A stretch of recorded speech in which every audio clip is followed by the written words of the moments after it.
Hello, my name is Tanya Lamb. I live in rural Adair County, Iowa. I'm 50 years old. I have lived at my residence for 26 years, and my husband Mike has been here for 37. At this very moment, we live in the footprint of industrial wind. Mike likes to brag that he has planted every tree but two here on our once beautiful property. He started planning his future here in 1982 by planting rows and rows of evergreen trees that now surround three sides of our home.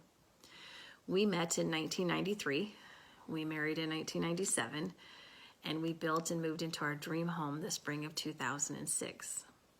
Now fast forward to today. We are completely uncertain how long we can stay safely and comfortably in our home. I have absolutely nothing to gain by telling our very real, sad, and personal story. I just simply want to educate people on the true tragedies and deprivation of industrial wind.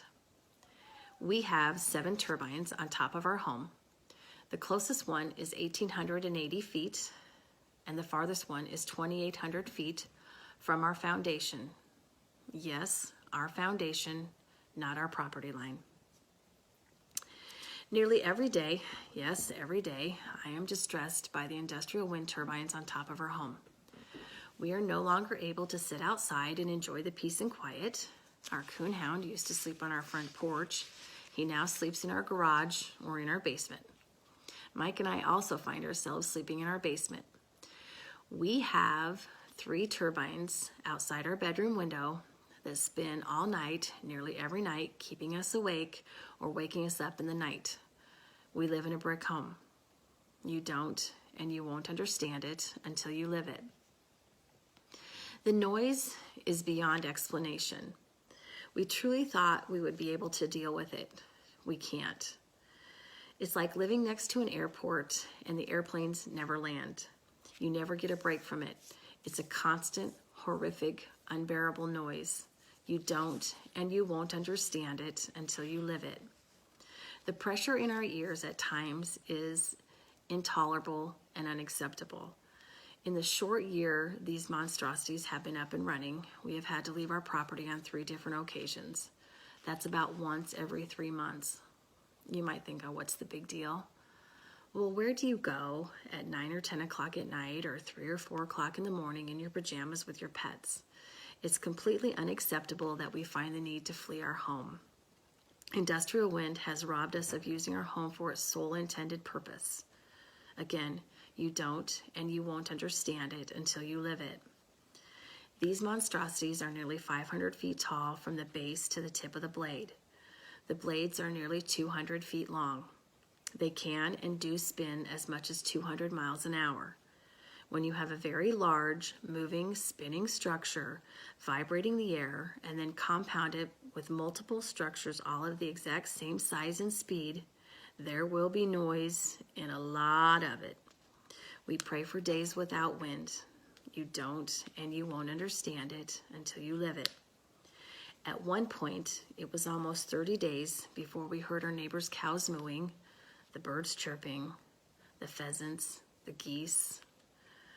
It was a constant beating, vibrating noise we heard every single day, day in and day out.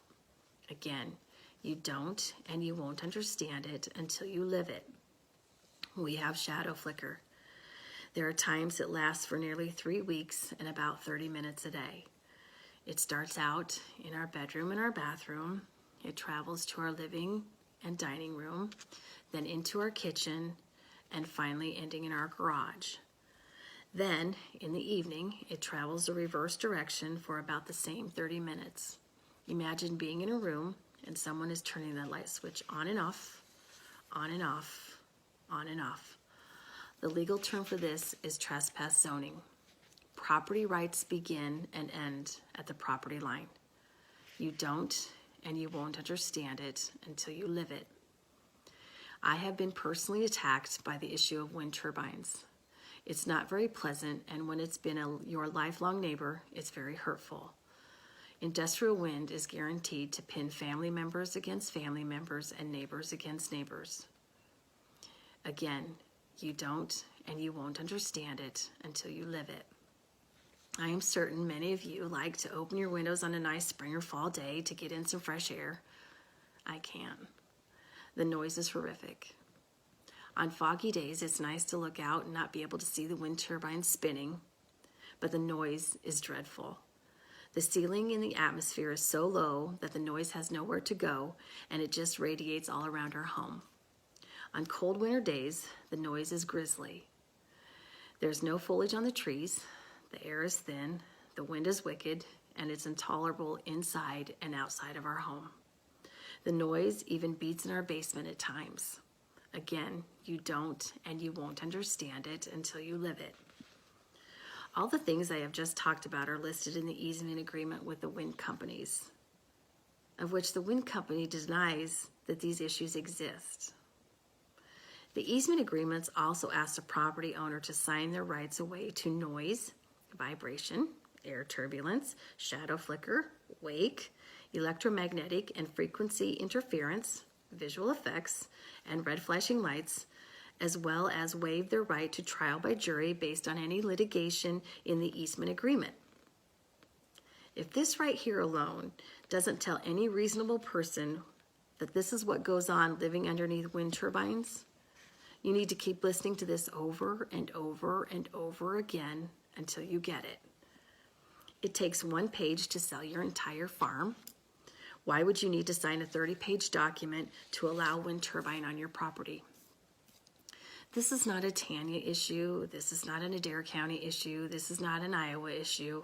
This is a worldwide issue.